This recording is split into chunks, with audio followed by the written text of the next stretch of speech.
Hi guys, welcome back to my channel. Today's video is going to be the Book Contradictions tag. I'm really excited for this tag. So this tag I originally saw on Haley Orton's channel. I will link her video down below. I'm a big fan of her channel. She's got some really fun content over there and I loved her rendition of it. Essentially this tag is all about contradictory opinions you have about books. So like things that you usually love like a certain genre and this book was just absolutely not it for you, etc. So I thought this would be really fun. The original tag I'll also have linked down below. It was created by Only If For a Page, who I loved her video as well. So I will link both Haley's, who I originally saw it on, and the original tag creator, Only If For a Page, down below. So I hope you'll check their videos out. And let's go ahead and hop into the first question. So the first question is, I love this genre, but I didn't like this book.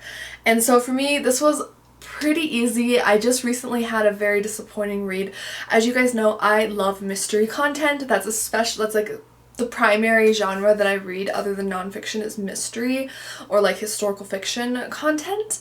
And I recently read Killer Content by Olivia Blacke, which is a cozy mystery book, and it was just not it for me, and I'm so disappointed. So one of my favorite things about cozy mysteries is, of course, I love the mystery element. I really want to know, like, I want a good page turner. I want to know who did it, why they did it. I want some really good character driven like mysteries, and a lot of times cozy mysteries deliver that. I also like some of the fun like themes they have, cute covers, but especially like the character driven mysteries. And for me, Killer Content, it fell short in a lot of respects. I ended up DNFing it, not finishing it. I only got about halfway through the book before I just couldn't get myself to read more of it. I loved the general concept about it. The person who was murdered, this is on the back of the book, so no spoiler, but it was a YouTuber, and I found it to be interesting because it sounded like they'd be using social media and different things to like discover clues about her, who might have wanted her dead, etc.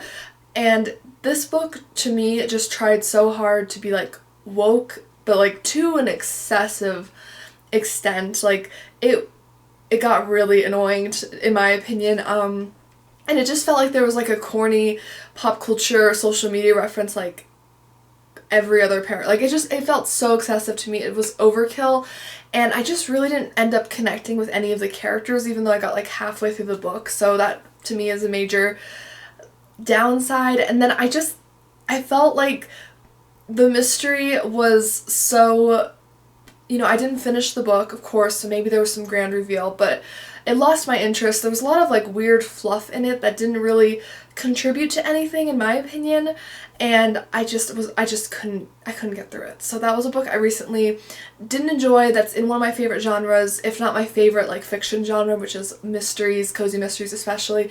I just couldn't do it. I tried, I couldn't do it. The next one is, I rarely read this genre, but I loved this book. And so this one was also a very easy one for me, and that is the Kyoshi series by F.C. Yee, which is part of the Avatar: The Last Airbender series. I've been talking about this in my last two monthly wrap-ups. I've mentioned it because I've read one each month, and I recently read The Rise of Kyoshi and The Shadow of Kyoshi, which is both books in the Kyoshi series. Again, it's part of the Avatar: The Last Airbender world, and I would consider these to be like more young adult fantasy books, I think is like the general genre. I used to read more fantasy when I was younger, and I do still enjoy a really good like fantasy, like fairy tale retelling, but I don't read a lot of fantasy actively. So for me, this is in a genre I don't read very much from, and it was fabulous. I mean, every single character in this was so distinct. Their mannerisms, their motives, everything was so fleshed out. The world building it added to the Avatar: The Last Airbender world that I was familiar with from watching like the TV series. It was fabulous. I loved everything about it. I loved Kyoshi and Rangi, I believe. Rangi, I'm not quite sure how to say her name, unfortunately. I loved everything about this. There were so many amazing characters. There were so many interesting takes on how different benders use their bending that hadn't been discussed in the TV series.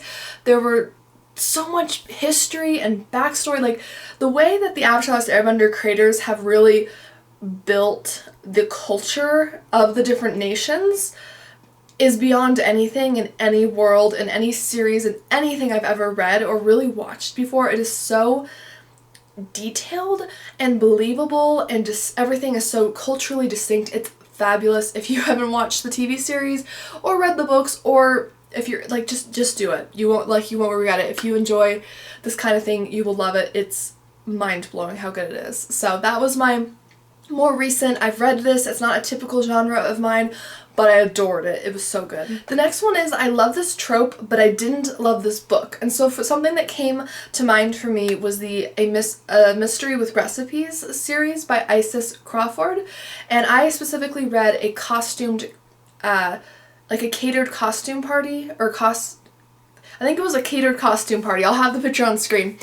Last Halloween, because I was getting ready for like a Halloween cozy mystery video, and I love holiday books. So this one not only had the fun holiday trope that I love, but it also had the catering business, which is what the whole series is about. It's two sisters who have a catering business together, and as you guys know, I love my culinary themed cozy mysteries, so I thought this would be perfect. I was like, great, it's a holiday one, it's a culinary one, like it combined a lot of favorite tropes. It also had the two sisters running the place together, and I just love mysteries, like cozy mysteries, where there's two main, like, you know, girlfriends who are working really hard together, whether they're sisters or like really close friends or something.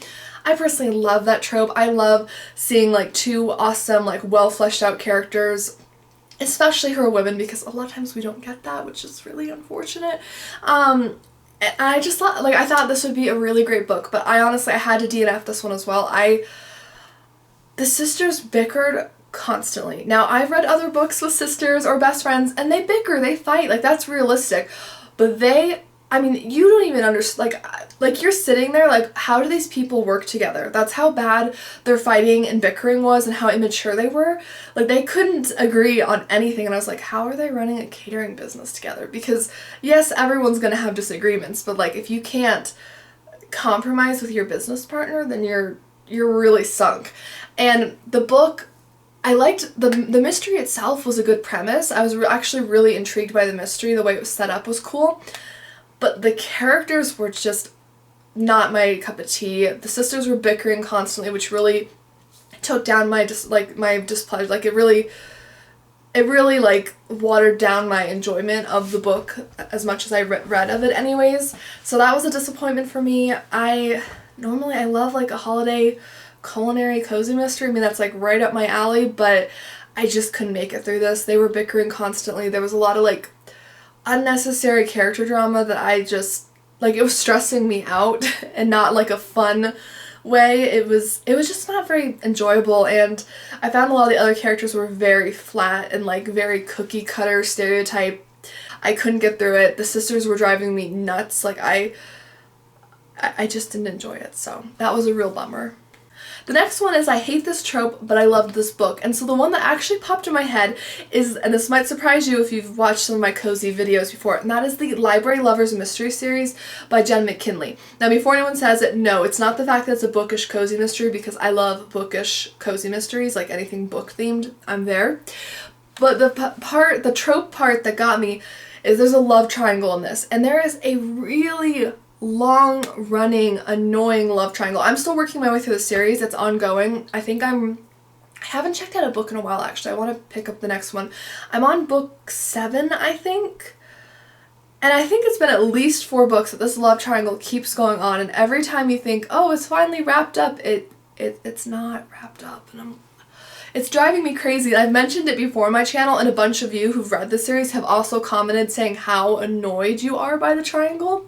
And I've also seen on like Goodreads, when I've left my review of the series, that other people are also very annoyed by it. It just keeps going. I don't personally read cozy mysteries for the romance. Like, I know some people really enjoy like a good mixture of like romance and cozy mystery genres. I like to pick the ones that are a little bit more mystery centric, and I love the Library Lovers mystery series. Lindsay is such a beautiful, like, amazing character.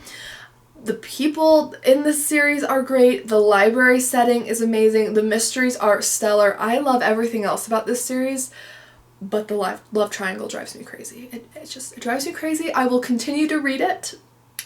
Obviously, I've made it through like 6 books so far, but I can't stand a love triangle. It drives me, I'm like, how hard is it? I don't know, like, I've never been in a love triangle, but maybe I just don't understand. But how many people have actually been in love triangles? Like, let me know. Is it just, because I don't think I really know anyone who's been in one. Maybe I don't know, like, do these actually happen that much? Because they seem to be a very common trope in, like, media and books and things, and they drive me crazy. Like, it's just so like, just make up your mind. Okay, just make up your mind. It's driving me crazy. So I love this series, otherwise I would still absolutely recommend it, but I can't stand this one particular trope in the book. It drives me crazy. So the next question is, I love this author, but I didn't like this book. And this one was another really easy one for me, and I was so disappointed by this. So the author is Chris Cavender, or at least that's one of their pseudonyms, and I love their Pizza Lovers mystery series. This is actually probably the cozy series that got me into cozy mysteries. I have several of these books. I own them. I've read every book in the series. I adore the Pizza Lovers mystery series. It's fantastic. So when I found out that they've written cozy mysteries under another name, which is Jessica Beck, I was thrilled. I was like, this is great. And the other series, a donut shop mystery series, it's on like book 50 something right now. Like, it has an extensive number, whereas the Pizza Lover series, I think there's like 7 or so books. Like, it's been a while since it's been updated. It's probably over, which I'm definitely sad about, because these are really good. Like, go back to writing these, please. But I read, it was something like Evil Eclairs or something. It was like book 4 in the Donut Shop mystery series by Jessica Beck, and I liked it. Like, it was pretty good. I think I gave it 4 stars. I liked it overall. But then I went back and I started reading from the beginning, and I got through another 2 or 3 books, and I just wasn't impressed. The main character runs a donut shop. Again, a culinary mystery. I love that trope. I was really excited for this because I adore Chris Cavender's work. So I thought, you know, donut shop, I'm there for that.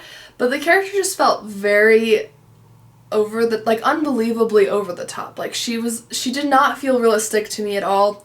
The characters in this, however, were very well fleshed out. They really felt like real people, you know, like you really were reading about real people. Like, yes, of course there's some character drama, but it felt realistic, whereas with the other series, I just couldn't make it through without, like, rolling my eyes at some of the things the character did. Like, they just seemed so over the top, crazy. The mysteries were not as good, in my opinion, either. Like, I thought they were, like, kind of messy, very, like, simple kind of simple mysteries that were just not very fun or entertaining, whereas the ones in this series were rather creative from what I remember. I really enjoyed them. There was a good diversity of mysteries, and I couldn't really get through that one. So I was really disappointed by that, because I thought, wow, I found a new series that has, like, so many books and it's from an author I love, but no, I couldn't do it. So this next one is, I previously disliked a book by this author, but I loved this book. So I kind of flip-flopped this, because I'm reading the book right now that I'm disliking, unfortunately, and it's Shorter by Alex SooJung Kim Pang. And I was very excited because I had read previously his book Rest, which is absolutely fabulous. I have read it twice in under 6 months. It has absolutely changed the way I look at how to rest efficiently, because, you know, people talk constantly about work-life balance, but no one ever talks really about how to rest effectively. Like, people talk all the time about how to be productive at work, how to do things better, like all these different things, but people don't really talk about the other side of the coin, which is how to rest well. And Rest is such a fabulous book. Nonfiction, whether you work as, like, you know, you work for yourself, like myself, whether you work from home, whether you work a traditional 9-to-5, whatever your situation is, you will find useful information in this book. It's backed by science. It has a lot of applicable tips as well, though, so I like it because it's very research intensive, but it's presented in a way that's easy to read and understand, and he gives you lots of applicable ways to actually apply this research, because I really hate when a nonfiction book just, like, slams you with information but doesn't give you a lot of ideas for how to actually incorporate it into your life. At least when I'm reading something that's, like, kind of self-help, you know, or has, like, a, you know, how to be more productive, how to rest better. Like, I want to actually be able to take tips from the book and use them. Rest was amazing. But the book I'm reading now is called Shorter, and I was so excited to get my hands on it because it's a continuation of, it's not as part of the series, it's not a series per se, but again, it's about how to spend less time working, like, to shorten things. And this book is, maybe I was under the wrong impression going into it, but this book is very heavily focused at people who have large companies maybe who have like a lot of employees, and I'm not, you know, I am self-employed for myself, but I don't have employees, you know, so I'm not like sitting here trying to, you know, reduce work hours for other people, because I don't have that, like I'm not managing other people like that. So it just, for me, I thought the book was like Rest, where it could be read by, you know, any individual, whether you are a business owner, whether you work for someone else, whether you're a freelancer, whatever your situation is. But this book really didn't turn out like that, unfortunately, and it's also just kind of boring. Like, I don't know what it is. It's nowhere near as interesting to me. I'm having to really slug through it. I'm probably going to end up donating it to the library, because I ended up actually going out and buying it specifically because my library didn't have it, and I love Rest so much. So I'm very disappointed by that, but yeah, so that's my recent disappointment, that I'm currently, like, I'm trying to get through the rest of it, but it's debatable whether I'm actually going to finish it, because I'm about 200 pages in and I'm just not having a very good time with it, unfortunately. The next one is, I love this cover, but I didn't like this book, and that is A Garland of Bones by Carolyn Haines, and that's part of the Sarah Booth Delaney mystery series. And I read this around Christmas time last year because it's a Christmas cozy mystery, so again, I love holiday cozies, and I think this cover is just darling. Like, look at the bones on it, look at her outfit, the tree. I mean, everything about this cover is really cute in my opinion, and it definitely drew me in. The cover did, and I was excited to read something for Christmas. I think I even included it in my Christmas, like, TBR, like, books I was going to read before Christmas, and I did read it, but I ended up DNFing it about 50% or so of the way in, because I've never actually had this before, but I was so uninterested in the mystery. I loved the characters. I thought the characters actually were really fleshed out and interesting, but I was so, I just didn't care about the mystery, like, at all. Like, I was so not interested in the mystery, and that's really weird, because usually when I have a mystery novel I'm reading that I don't like, it's usually because maybe the characters aren't very fleshed out and it's like very stagnant and flat, or because maybe the mystery like crumbled and just wasn't well executed. But in this case, the mystery seemed like, as far as like I got through 50% of it, it seemed like it was okay, like the setup was okay, and the characters were great, but I just was so bored by the mystery. Like, I wasn't engaged with it at all. I didn't have any, like, I wasn't compelled to like turn pages and keep reading to find out what happened, who did it. I didn't care. So, and that's, for me, one of the reasons I love mysteries so much is because I have one of those brains where I'm just constantly think. And so to have a mystery novels are one of my, like, escape, you know, mental escapes, right? Because I'll sit down and I'll read it and I want to be sucked into the mystery. I want to be page turning. Who did it? What happened? Like, I want to be on the edge of my seat. And I definitely like cozies which have like slice of life moments in them, you know, to break it up and things. But this, I just was so uninterested in the mystery, so that was a real bummer. And I absolutely loved the cover. Like, it's so cute. The covers for this whole series, from what I could tell, were cute, but I probably won't be revisiting it. It just wasn't my thing. This next one is, I don't like this cover, but I loved this book. So this one, I thought this cover was just kind of boring and not interesting, like, at all, and that's saying something, because cozy mysteries usually have really fun covers. Like, as a whole, I think the genre of cozies have just gorgeous covers. And this particular book is called Cruel World by Monica Ferris, and it's a needlecraft mystery series, and this is the first book here that I'm putting on screen, Cruel World. And I actually really liked this. I've read Tie Dye by this series, which was like book 16 or something. I just kind of picked it up at random at my library, and I really enjoyed it. And then I read A Cruel World, which is book 1 in the series, and the setup was really great. It was a little darker than I expected, but still definitely a cozy mystery, and it was good. I liked it. But I think the cover's really boring. Like, there's nothing really colorful or like eye-catching about it. Maybe I don't personally do needlecraft or sew, so maybe if you are into that sort of thing, maybe there's like some kind of interesting needlecraft aspect that I'm not picking up on because I don't personally have that hobby. Maybe, like, let me know if there's, you know, if it's interesting to you and you know more about sewing or needlecraft, let me know what you think of this cover. But for me, it just was kind of a boring cover.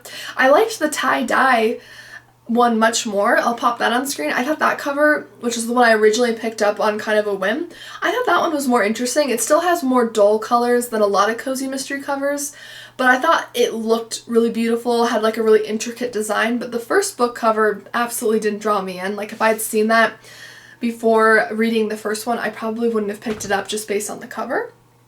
But overall, I liked the book. I thought the character was really fun. I think the premise was fun. I didn't love it. It's not like something I adore. I'm not actively reading this series more, but I've read a couple from it, and I did think overall they were good, like anywhere from like 3 to 4 stars. So if you do enjoy needlecraft or you're looking for a cozy in that kind of theme, you might like this. Like I'd recommend it. I thought it was pretty good. But I do have to say the covers are hit and miss in the series. The Cruel World one definitely does not do anything for me, but the tie-dye one I like, so I guess it's kind of hit or miss. Anyways, that's the end of this tag. I hope you guys will check out the other 2 girls I talked about earlier who did this tag. I linked them down below. Let me know, what are your answers to these questions? Do you have any cozy mystery series or mystery like series in general that you like that have just awful covers?